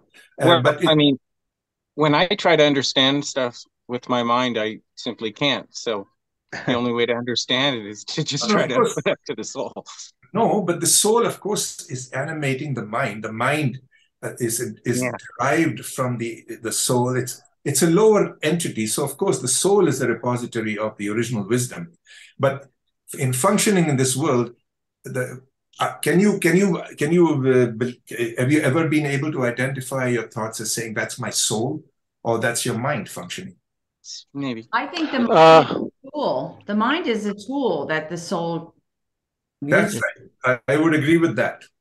Yeah, exactly. I think that here, sometimes I cut hairs in too many segments, but here I think that cutting hairs can be very useful because in English, the word mind is very general. Okay, so mind sometimes is practically synonymous with soul, and mind sometimes is synonymous with the sense perceptions and with the intellect. Okay, so I think that the distinction that Helen just brought 10 seconds ago is perfect. You distinguish between the tools of the body, okay, and the tools of the body are the five sense organs and the intellect. Because the intellect is the machine that we are given by nature or by God, use the word you like, to have a concept through words and by combination of words. But it's a tool like the eyes or the ears or the skin, etc. And when we are speaking of soul in a more precise manner, we are speaking precisely of those natural proportions of beauty, goodness, and truth. Or if you want, using Kepler words, the human soul is the subject of these harmonies, okay, with the capital H. And these harmonies are precisely the universal principles. And which guides precisely the intellect, okay? Because when Matthew was speaking of what is healthy and what is unhealthy, precisely, the soul is forever shining. That point is a absolutely foundational. Okay, the soul cannot be sick, or by a slip of tongue, we can say that the soul is sick if you want. But what is sick is the body mind, which is not capable to reach to what Plato called episteme. Okay, that is the shining soul for forever healthy, but not always capable to reach to the body mind. Question, Quan. Do you believe that the soul can ever feel pain? Is there pain or pleasure of the soul? Now, the soul is a soul is okay. I'm sorry. I'm venturing in a field that I might slip. Okay, but I would take a risk to use a little bit of theology. Okay, if the soul is a piece of God, God cannot suffer. Okay, so for the same, the soul cannot suffer. What is suffering is the body mind, which are the instrument which, for complex reasons, were not capable to touch to that timeless dimension. Okay, so I'm sorry to make a bit of propaganda for the Chinese concept of upper trigram and lower trigram, but in the epistemological Chinese adventure, it has been expressed that way. Okay, and once again, I will take another risk of making another Christian theological presentation. When they are saying in Christian theology that Jesus Christ is 100% man and 100% God, and that Jesus is 100% man, and you have a dash, and after Christ, which is 100% God, the dash is precisely the bridge between the 100% man and 100% God. So the Chinese epistemological concept, which is exactly equivalent to Jesus Christ, is the lower trigram is 100% man. The space between the lower trigram and the upper trigram, which is 100% God, that space is the bridge between the two. And what is the soul can never suffer. It's only the body mind which is suffering. And because it is not in contact with its upper trigram or with its eternity or its timeless dimension. I've got a follow-up question, Quan. When one person feels fear, let's say my house is on fire. I just discovered my house is on fire. It's not true. It's not on fire, but let's say it was. Fear awakens. Mine has been. Huh? Yes, because you believe that you're. We all know fear. Yeah. Yeah. Okay. So we all know fear. We all feel fear. Okay. Or spiders crawling up my arm. Okay. Fear. Okay. Blah. That's one sort of thing I could see is visceral. It's bodily in some ways. You know, there's a sense of physical preservation in that. But then I got the other kind of example of guilt. I've just done something terrible. I've dishonestly acquired wealth, or I slandered a good person, and I got this pang of guilt. This other kind of pain. Will I maybe it's partially tied to, will I be found out? That's lower order. Or maybe I just feel like I shouldn't have done that, those types of things. Is that, but it's not the same quality of like, I got the spider on me or the fire in the house. It's something a little bit more. So with that, how would you qualify those things? How does the soul play into the mind body dissonance? I understand. Yes, I understand perfectly your question. Okay. So because of your metaphysical seat of shame, you realize that what you have done is not right. Okay. But the soul is only the beauty radiating forward. Okay. The soul is only the perfect timeless mirror showing you that you are not, you were not in beauty. Okay. So the pain is not from the soul. The pain is from. It's the mind. It's the mind, Quan. It's mind. Education that you just got. Your mind, because you are in contact with your soul, did not perform correctly according to that metaphysical seat of shame.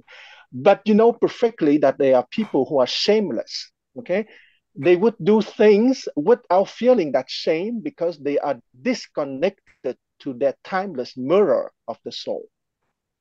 So people capable to suffer because they have done something ugly, they are still in contact with their timeless dimension. I can go along with that. Well, Of listen, course. I would add to Shimon, that. Sorry, go ahead, Kwan. No, go ahead. I have finished. Please, I Harinder, would go just ahead. add to that that if you go back to that reference in Genesis, knowledge of the fruit of good and evil. So these good and evil properties were imbibed in this cosmos, and when that primal couple was shut out, sent down, whatever, condemned, they were brought down into this physical cosmos, and this physical cosmos has both these qualities in varying ratios. Good, evil exist, and it's there in all of us. So it's the mind then. The soul is not corrupted or enhanced by the good or the evil. It's the mind of each, the mind which runs the body, which the soul is attached to. And how those qualities of good and evil were distributed is a matter beyond, this discussion. It would take, there's various creation myths describing, various things. Yeah. So these are qualities. So these are qualities of the mind. So the shameless person has a more evil disposition. The guilty person has a slightly better disposition. They have a better conscience. But both are now under the influence of the mind, which is operating at a lower level than the soul. The soul of both people is identical, but their minds are different. Okay, forgive me. Behavior. Yeah, forgive me to interrupt and to be a little bit of a nerd here. Yeah. A language is complex. Okay, so here, being a nerd, I would like to suggest that we use precise word. Okay, because the English word mind is very rich. Okay, it has many layers. Okay, so I would like to say that when we say mind in the sense that Harinder use it, I suggest to use the word psyche. Okay, because psyche is that precisely the number 3 in the in the hexagrams. Okay, because you have the sense perception at 1, you have the intellect using words at 2, and you have the psyche at 3. So 3, the psyche, is just exactly under the first step, or the first hypostasis, is to use a theological concept, of the soul, meaning beauty. Okay, because what is the soul? To be very precise and to play my nerd the dimension, the soul manifests as beauty, goodness, and truth. And when Kepler was writing those books to guide us into the soul, he was speaking of harmonic proportions and all those things. Harmonic proportions is the open door to the first layer of the soul, meaning beauty. Okay, mathematical beauty in music, mathematical beauty in the movements of the planets, and so on. And in that journey through the different layers of the soul, once you have explored beauty, you will fall into goodness and you will fall into truth. So here, sometimes being a nerd can be very useful because it helps you to distinguish the layers of what is felt as a subjective experience inside you, but what is subjective is paradoxically the most objective stuff in the universe, since we are speaking of the soul, which is a fragment of God, which is the absolute objectivity, of course. I've got a quick question. A quick question, Quan, that you might be able to answer here. We're talking words. Where does the word consciousness fit into this? Is it synonymous with mind? Okay, look, in English, consciousness can be equated to awareness. Okay, because I think that we should, Harinder and me, maybe if Harinder is willing, we should discuss on the Sanskrit term describing the mind and the soul, because if there's one language that is extremely precise to speak of psychology and of metaphysics and epistemology, is probably Sanskrit. Okay, and here, even I'm a Chinese chauvinist, I would be ready to say that Sanskrit is superior to Chinese in terms of descriptive psychology and epistemology. And well, a lot of the thing that has been improved in China has been done after the meeting with Buddhism in 2,000 years ago. But that being said, I just want to give a last advice from the nerd. please, when we speak of the mind and the soul, if you are willing, use precise word, because Kepler precisely is guiding us from that famous transition from 3 to 4, okay, which is precisely the adventure creating the aristocratic man, which is one of the major goal of Rising Tide Foundation. Okay, well said. I'll just answer that without. But I would recommend though that we maybe reserve the philosophical discourse. Yeah, no, it's a one sentence statement answering what Paul was asking. In my understanding, consciousness is if a mind is tending towards dark, it has low consciousness. If it's tending to the higher morality and spirituality, it has a higher consciousness. I'll just leave that as it. Okay. The only reason I asked the question is that in most discussions along these lines that I find on the internet, the word in science, in philosophy, in religion, the word consciousness is used. And I suspect that mind is a synonym in the case of the people using it that way. It seems like it's a more modern construct, if you like. Rather than using the word mind as we're using it here and as Kepler uses it and as Plato uses it and so many great writers do, consciousness has become, I don't want to say that it's an accurate synonym, but it's become a synonym in terms of the way people think. Exactly. How about using layers of awareness? Well, yes, that's why I proposed that's what I proposed. 1, 2, 3, 4, 5, 6, gentlemen, ladies and gentlemen. That's what I said. 1, 2, 3, 4, 5, 6. Okay, and it's directly from the epistemology of the 3 great glorious civilizations on this earth. And I'm a little bit biased. I apologize, but those 3 glorious civilizations are the Greek and Western. Okay, when I say Greek, it means Western. The Indian civilization and the Chinese civilizations. Okay, those 3 glorious civilizations agree on the steps of epistemology. I know that it's an argument by authority, but if you study those 3 civilizations, it will bring you very deep into your soul and your mind, and I agree with Paul. And the problem here is the materialistic interpretation, okay? Because precisely when they were speaking of consciousness, what they imply is that pure consciousness is the products of the interactions of the bodily parts, okay, which Socrates completely destroyed in the Phaedo dialogue when he was speaking with Simmias. Okay, when he was speaking that the harmony coming from the lyre can be an explanation for the music, for the harmony, meaning for the soul. That is precisely the materialistic interpretation that nowadays has invaded all the sphere of public consciousness, precisely. Yeah. That was exactly my point. Exactly. Well, I can't agree more. Without starting any debates, I'm just going to say the human species is the only one that is capable of raising or lowering its consciousness. Other creatures, animals, have their consciousness is basically instinct. How do you know that for sure? Wait, Kelly, don't spark that right now. Okay. Yeah. We'll leave it then. We'll leave that for a thought and revisit this. We'll be here all day if we start down that line. True. That's for sure.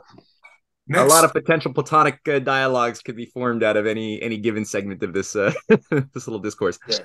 All right, cool. So let's keep her going so we can get this thing finished before the night's out. In sublunary nature, or soul of the earth. Next, the chief soul into which these harmonies of the radiations flow is that called by the philosophers sublunary nature. Diffused through the whole body of the earth are nurse, and rooted in some particular part of it, exactly as the human soul is in the heart.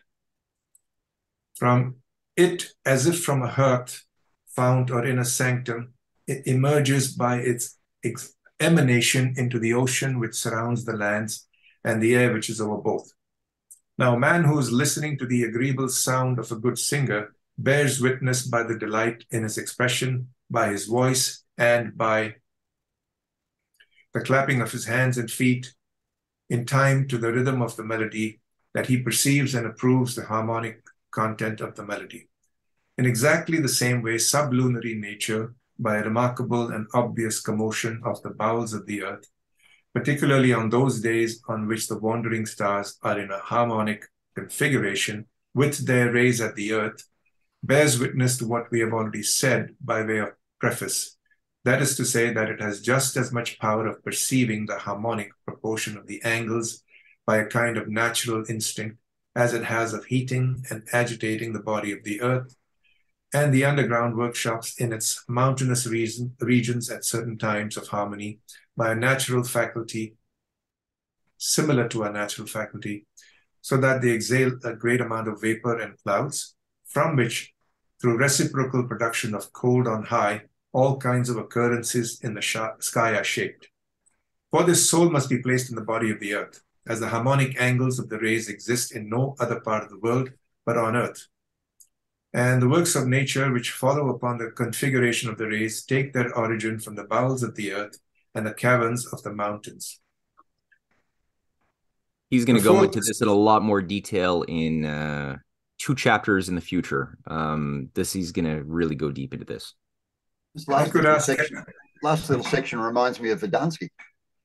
Oh yes, very much so. Yeah, and Leonardo da Vinci. When you look at some of the codexes on da Vinci's exploration of the relationship of planetary phenomenon and the veins of the earth, the streams, the lakes that he's contemplating as having a relationship, it's very da Vinci-like as well. Yeah. But I could ask the same question Kelly asked: how does Kepler know this? That the configuration of the rays take their origin from the bowels of the earth and the caverns of the mountain. There's lots of stuff which we take a little bit on faith, don't we? Oh yeah, he's sort of looking at time, right?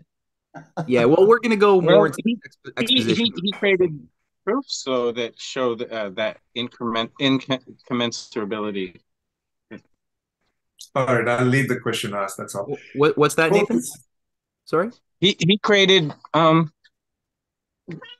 proofs that showed the incommensurability of the bowels of the earth to the Well, I mean, there is some speculation going on here, obviously, yes, but they're grounded in certain reasonable principles as well. But he's really just trying to come up with a framework by which we could look at the different ways that we have changes geologically on the Earth that are related to or being driven by processes both within the Earth that are responsive to that which is above and beyond the Earth's limitations. Oh, okay, right. Okay. That's sort of what he's creating as a space now for the minds to explore. I see. Yeah. Okay, the fourth distinction consists in the ways in which the various harmonies are present in their subjects. For in Book 3, where they were in music, they were in the whole of it, that is to say, in the whole of the time for which the music lasted. And though the intervals between the notes, as they all participate in quantity, admit of continuous division, yet in that case the music did not have a transition from the lower sound through an infinity of intermediate stages up to the one which was consonant or melodic with the first, but crossed over all the intermediate stages at a leap and in silence, so that the voice dwelt only on sounds which were melodic with each other. In the same way, in part, singing, although there are infinite intervals between the diapason and the dihex, yet the application of the voices was not continuous through all the intermediate stages, until the sixth emerged from the diapason. But the voices were carried with a leap from the pure diapason to the pure sixth, passing over all the intermediate stages in silence.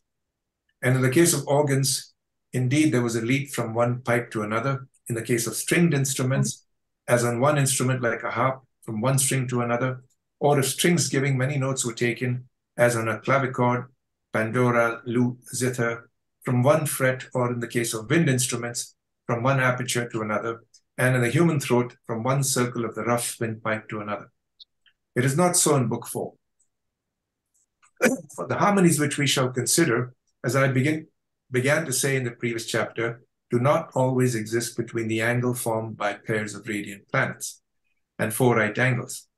On the contrary, there occurs a continuous separation of planets, and their passage under the zodiac circle is through all the unharmonious intervals to the harmonious ones, among which is the extreme 2 right angles, a semicircular opposition, and from there in reverse order again, through all the unmelodic and dissonant intervals as far as conjunction. In this case, there is no leap from one harmonic angle to another, for example, from the trine to the quartile, but the transition from the former to the latter is continuous through all the intermediate stages. For that reason, the whole time of the heavenly motions is taken up by unmelodic configurations of rays, but they are marked off only at particular moments by harmonic configurations of 2 or sometimes 3 or even 4, while the rest proceed in incongruence, as if 7 organ pipes gave out the same number of dissonant sounds with a continuous variation in the tuning. And it came about by a mutual coincidence of the tunings that sometimes 2 or 3 were in consonance with the rest in dissonance. Thus, to speak truly and properly, the actual harmonic configurations are not in time, but are produced at indivisible moments. Yet it is equally true that also that the commotions which are due to these harmonies in souls are not momentary, for the harmonic configurations excite them as long as they are in the process of becoming. And at the moment at which they become complete, their stimulus relaxes again. However, the operations of, where did that go? Operations of nature which are stirred up through these stimuli now take the measure of their time from the conditions of matter, and often last beyond the moment at which the radiation is finished. Thus, when a bronze cannon is fired, it is inflamed by the force of the burning fiery powder and does not immediately relax its heat when the material of the fire is used up. Thus, the body of an animal, to use a more appropriate example, which is tossed by a paroxysm of fever, even through the faculty of the vital soul, the author of the inflammation relaxes from its effort, seeing that its function has been performed and the feverish matter has either been dissolved or ejected from the innermost dwellings to the outside. Is not, however, immediately freed from all heat, but the heat adheres to the matter of the body, the flesh, bones, and sinews for a long time, until with the passing of time it perishes itself. Therefore, these harmonies are from the number of those which we have stated in chapter 2 are not under the sway of free providence, but by the necessity of motions are mixed with an infinity of incongruent ones of their kind, for which God has ordained minds to recognize the harmonies when they meet them. Yet sublunary nature is far more fortunate in recognizing them than the ears are in the case of music. For the hearing is not greatly delighted by the harmony of 2 notes, if 5 other dissonant notes shout against it. But sublunary nature, accustomed to perpetual and congruent configurations, does not take them into account because it notices nothing new. In fact, it concentrates on the harmonic angle as if it were the only one. Similarly, if some prediction goes wrong 1,000 times, that is nevertheless disregarded, but if it once hits the mark, that is deemed worth remembering, that is acknowledged in everybody's conversation.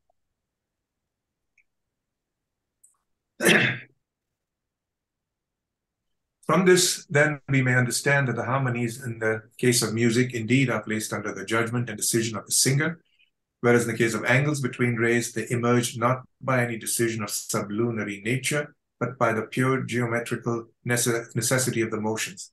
For because 2 planets have to be separated by the length of a whole semicircle or 180 degrees, it must be the case that at specific moments, they are also distant by harmonic parts of it. That is 30 degrees, 60 degrees, 90 degrees, 120, and so on.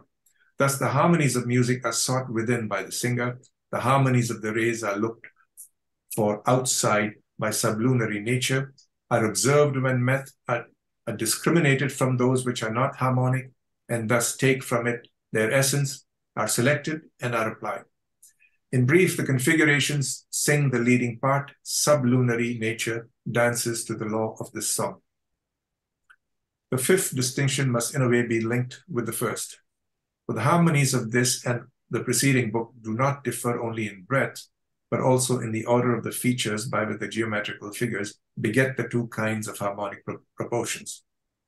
For in book 3, the feature of knowability was the more important. In this book, that of congruence will be the more important. But we shall now deal with this 5th distinction specifically in chapter 5 while expounding the axioms. Okay, very good, very good. So this is going to set the stage. I'm not too sure yet entirely how to deal with this gigantic chapter, which we're not going to read in a living way in the group. I'm thinking perhaps we'll take selections and maybe just review some of the selections to get a taste of chapter 5. It's like 30 pages. It's quite large, called On the Causes of the Influential Configurations and Their Degrees in Number and Order. This is obvious. This is where he's going to be building up a more rational base of astronomy than anything that had hitherto been developed in human history. And this will here, let's look at some examples here. It's a lot of axioms and postulates that he's going to be exploring, certain basic geometries, right, of looking at some examples of the Earth relative in the center relative to different planets when creating either an opposition here, or in this case with a 180-degree separation or a 90-degree separation. On the other cases, you've got several different shapes, right, that come into play with the angular degrees that one finds within the configurations, triangles and hexagons in this case. And he's going to go through a lot of similar explorations of the geometries. So again, I'm probably going to find a way to maybe present this in a loose way next week. We'll read a little bit of that, but overall, we're going to prepare to go into the sort of punchline final chapter, chapter 7, which is sort of, I think, the first most rigorous expression of astroclimatology that has ever been done in human history is chapter 7. So that'll be fun. Also dealing more with the question of the geometries above and that which is within both the Earth and within us as beings that think that and feel, but also within nature that doesn't necessarily have mind in the human sense, but still responds to those forms of harmonics, which we could find even in plant life as well as mammals and other things too, you know? So that'll be, yeah, there's going to be a lot there. Can I ask a big favor here, Matthew? Oh, yeah. I can probably find it if I go back and search through the emails, you know, where you first posted this, but the text that we're reading, can you put a link in the chat? Oh, sure. Yeah. And every single email invitation I send out, you can always download it. I always make it available. So in every email, every Substack, it's always there. I'm saying this because I had an unfortunate incident this week. I uploaded Windows 11, and then 2 nights later it said, you know, update and shut down. So I updated and shut down. Came along next morning and the computer wouldn't boot up. Oh, that sucks. Just dead, completely dead. Okay, and then you know, the computer itself, it's a Lenovo. It offered a few solutions, one of which was to reinstall Windows. Okay. And in so doing, I could keep all of my personal files, but all of the apps and all of the associations, in other words, every bloody link that I've ever put up there got lost. I'm in the process of trying to retrieve it. Okay. It's a long process. A friend of mine did create a backup, but that doesn't seem to be working at the moment. No worries, man. Yeah, I'll just send it to you. You could just put the link up, because it seems to me it would be good if we can read this chapter before we discuss it next time. Yeah, for sure. Sorry, I wonder what's your take on the last couple of pages where he makes a distinction between human beings who are negatively affected by dissonances, whereas sublunary nature remains indifferent and yet somehow focuses on the harmonies rather than the dissonances. Did you notice that a little bit? Yeah, it's good that you picked that up. I don't think he gives an explanation. No, he's setting the stage for what he's going to go into much more in greater detail in chapter 7. But it's more at this point, I think, still. But you're right. It's a good point. That the human, you know, we don't like listening to that many dissonances, but a planet has to be subjected to a lot of dissonances because most of the time, the configurations that we find of the planets within the solar system are not in harmonies most of the time. But does that mean that disharmony is the master of the universe because it is present more of the time than the harmonic relationships? Well, that would be a little bit of an extreme judgment to make too. That right. He also seems to suggest nature tolerates these dissonances and yet prefers focuses on the harmonies or something along those lines. Good. Which was good, Arinder. Yeah. No, it's good. That's I would say the harmonies. The harmonies are more they're more common and so we're more familiar with them. And that's why they're harmonies. Well, no, actually, he makes the think point. Kepler's saying exactly the opposite.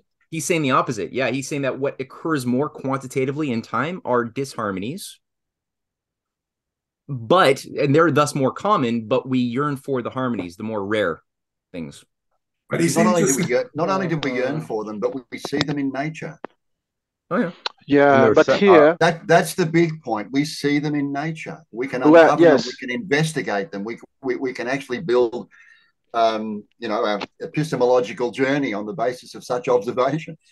Thank you, Paul. Thank you, Paul. Because what I was saying, what I was going to say is that precisely what is called disharmony here is only the shadows, okay? The first phenomenal perceptions that we might be overwhelmed with because we don't have the general plan from which it manifests, okay? But, one word that would summarize all these is paradox, okay? Because at the phenomenal level, you can have perceptions would appear in contradiction or in paradox, if you want. And that is precisely the beginning of the epistemological journey, to go beyond the shadows.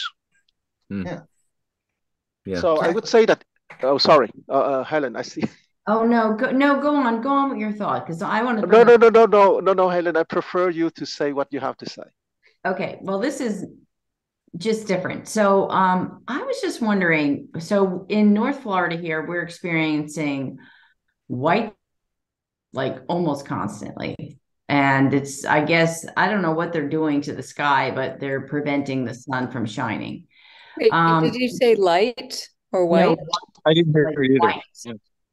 And it's this has been going on pretty much regularly since around September of last year. And white? so, wait, did you say white? Yeah, white. As in the sky. Like the lack of color, white, maybe, I guess is what you want to say.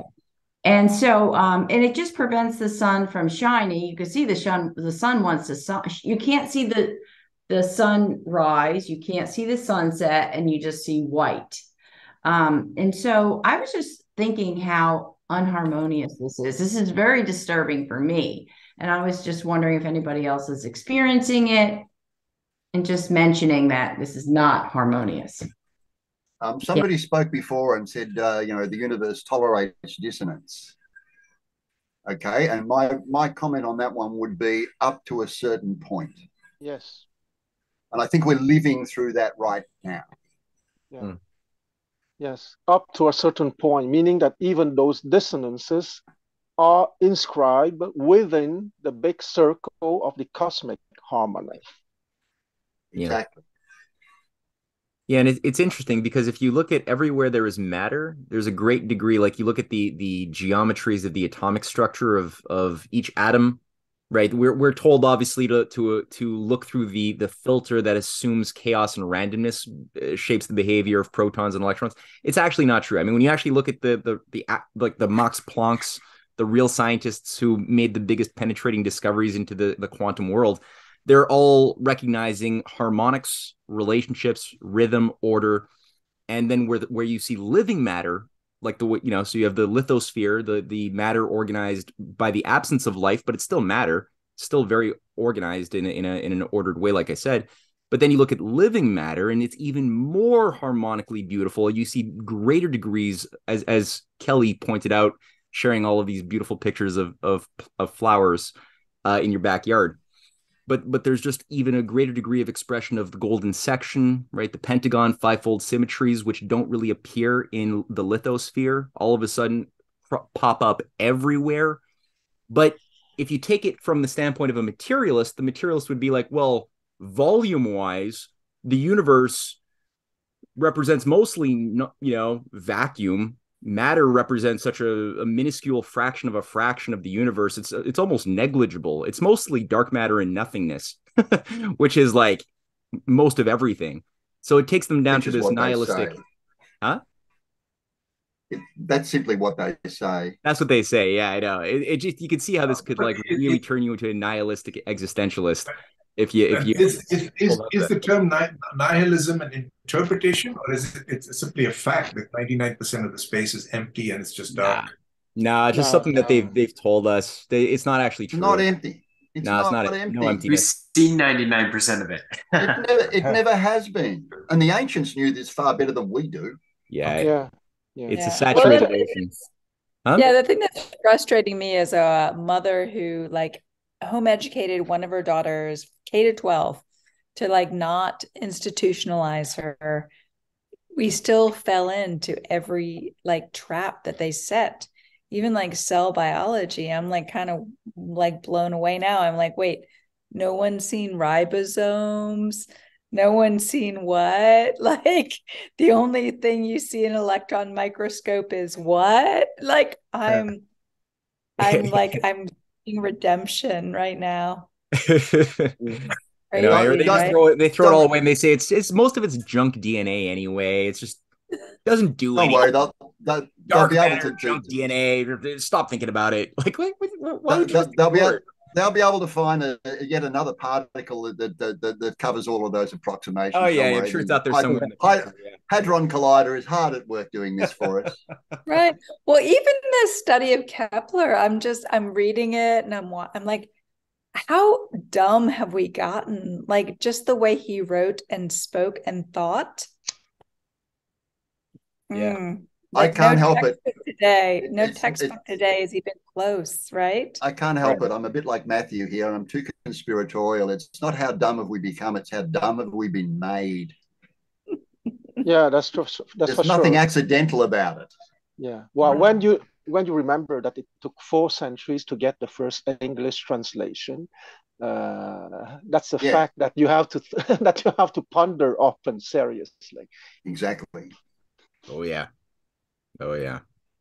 4 centuries. 4 centuries is very long. I know they went out of their way. 2 years after Newton's Principia Mathematica, it was published in every single bloody language, and it took, and yet Kepler had to wait 400 years for it to show up in English. Yeah. Well, it's here now, so let's use it. Thank God for that. But we nearly always end our sessions here congratulating ourselves and patting ourselves on the back for being the discussion group that we are. But it's another argument, isn't it, for the for the desirousness, if you like, of discussion groups like this. Yeah. Sure. I'll end on that one. That'll make me feel good for the rest of the day. All right. Well, look, guys, this is. May I plant a suggestion? May I plant a question? Yeah, plant a suggestion. For next time. Next time. Yeah. On this question of what you just talked about, is there chaos? Is it random? Is it chaos? Is there design? I mean, harmony is design, and dissonance is lack of design, or the opposite. So, in that story of going to the Old Testament, there's no explanation of why the two sons of the primeval couple, one turned towards evil, one towards good. And I just hinted to this that that's a very long discussion of how good and evil was distributed. But it's the same genes, it's the same parents, and it's left to our speculation how that happened. Was that the design of the creator, or was that chaos? So what was it? Free will, and it wasn't transmitted through genes. Yeah, otherwise I thought I'd leave that question because if it was distributed through genes, we have to face the fact that we're all inbred. Yes, according to that story, the human race ought to have died out because there were no women. So. Well, it would never have produced a Plato or a Kepler. No, but I mean, how did the race proceed when one was evil and killed the good guy? The good guy. Let's leave that one, Harinder, for. I just said I'll leave that. I just dropped that into the. I'm glad you said that, though. I'll think. What I would say, though, guys, as far as resolving dissonances, which is really good soul food. The dissonance, one of the dissonances, as I pointed out at the beginning, that's still floating around is the lack of discovery, the absence of the discovery or rediscovery of the Pythagorean theorem. So I'm hoping that by next week we get some more attempts that I'd love to see if people who can figure out how is Pythagoras thinking when he proved what he proved, and that will then help us discover all of those other things like the side of the square, the side of the triangle, maybe even the side of the pentagon and the construction of the pentagon. might appear Yeah. more Is the easily. answer going to be in 20 pages? Yeah. Pardon? The answer going to be in those 20 pages coming up? No. No. But just a small suggestions for the geometrical proof. If you can really cut a true right triangle and cut some 4, 5, 6, 7 right triangles on paper and play with them, it would help you to have to create your own geometrical demonstration of the theorem of Pythagoras, because it's really something that you play with the right angle triangles. You could play with, yes you can, but at the same time the Pythagorean theorem, yeah, you know what, you're right, you're right, do that For the geometrical demonstration. but you're saying to cut them out like no, cut them in paper. Okay, so you make a certain numbers of identical, like photocopy them. Right. Well, yeah. Make cut on paper or cardboard 4 or 5 right triangles and play with them. It will help you to create the geometrical demonstration, because you will see, play with them, make different configurations, and use the image that Kelly proposed at the beginning that Matthew showed, okay? And play with the 4 cut cardboard right triangles. And I'm sure that most of you can get the geometrical demonstration by playing with those. Yeah, and I would just say one thing. So the Kelly image right here, that's a good one. But so and what Quan, what you just said is really a great idea. So start with this particular right angle triangle, the half of the square, but then pick another random one. That's any random right angle triangle which is not this one, right? Because this one we all know exactly what the two sides are, and we can all figure out pretty easily what this hypotenuse is. But pick another random one and do what Quan just said, cutting out some of those like replications of those triangles and play with them. That's I think a really good idea, because what might apply with this one special case might not apply with every possible case. Maybe. It's so much more of a challenge for me to think a little bit differently, because when I started reading in book 3, and I read the notes, I read the proofs, and because I didn't know better, I just thought, okay, just start reading. So I got, and I read them, and I just loved it. I just loved doing the proofs and stuff. Yeah. It wasn't the Pythagorean theorem, so don't worry. No. But well, you might want to. But it's been so long since I did geometry. I was just reawakening that. Yeah. Well, you could go through book 1. Book 1 has a lot of proofs, definitions that Kepler takes you through. Everyone has that. If you like that sort of thing, and it's good to do that what I'm proposing here is just sort of accelerating us so we can skip a lot of those steps and get the effect in our minds. But if you want to go through the work, read book 1. Maybe I can do both, but I'll start off doing it the way I guess using my reason more. Or I don't know how to put it. Let's not forget that for the Greek, the numbers are not numbers written in Arabic symbols as for us, okay? Because we think in terms of Arabic symbols, and for the Greek, pi is not 3.1415 and etc. Pi is the ratio of the circumference of a circle on the diameter, okay? So if you want to go to the sources of basic math using Greek style, you truly have to play with stuff that are tangible, and not only stuff in the mind, which is the legacy that we got from the Arabic numbers. Geometry is not algebra. Okay, it's very banal to say that, but it's true. I was never good at that algebra anyway. Thank goodness.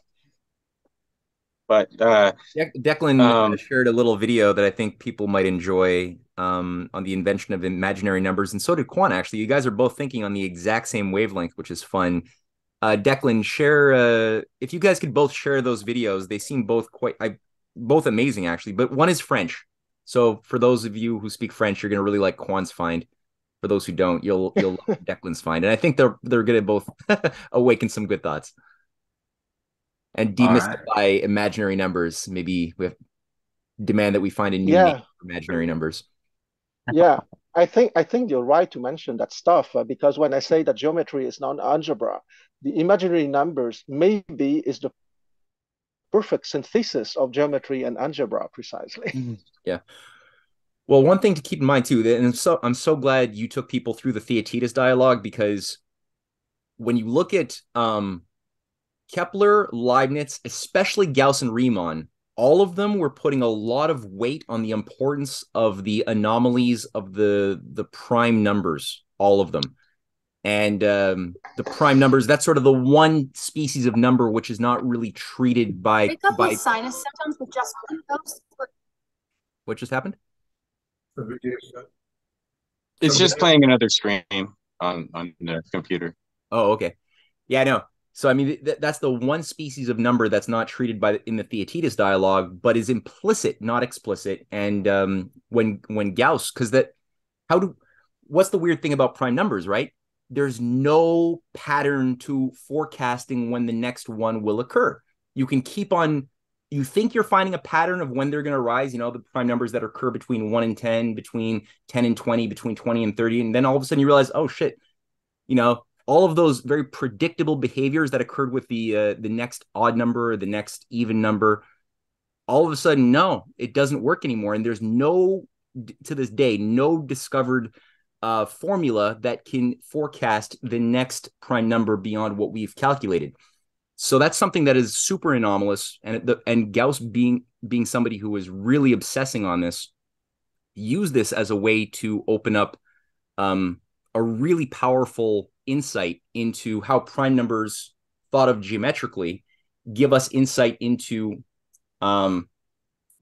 another domain of space-time that the mind can access, and around which we can sort of reinterpret the motion of physical geometries in nature. It's a really fascinating thing. And I think, yeah, Kwan, your video does that. I wish people spoke French here, but yeah. Well, but you don't really need to speak French. First, maybe we have to check if it's possible to translate. I will send it to the Kepler group, okay, geometry group, and maybe there's a subtitles first, automatic translation, what I meant. Or even if you don't speak French and there's no automatic translation, it's not really important, because you will see it's very visual, okay? And it shows that maths is precisely a journey of the mind, the journey of the intellect and of the psyche to the first layer of the soul, which is beauty, okay? A journey of imagination, okay? And it's not, when we're speaking of the boring maths, it's the intellect. But when we're speaking of the maths, which is imagination, a daring adventure of the soul, it's more at the level of 4, 5, 6, beauty, goodness, and truth precisely. Cool. And I remember when I first just did the Pythagorean theorem in like middle school or whatever. Just the feeling that came over me, just as somebody who didn't have any kind of understanding of, it was just a profound experience just to have that still taught and to experience it, and even if it was public schools.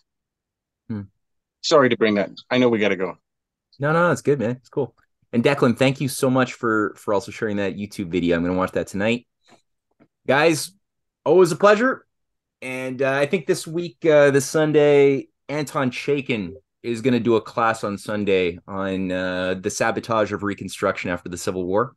That should be pretty good at 2 p.m. usual time. And yeah. And then we'll meet back to work on Kepler next week. Thank you. Ciao. Another fun one, folks. Catch you next time. Cheerio.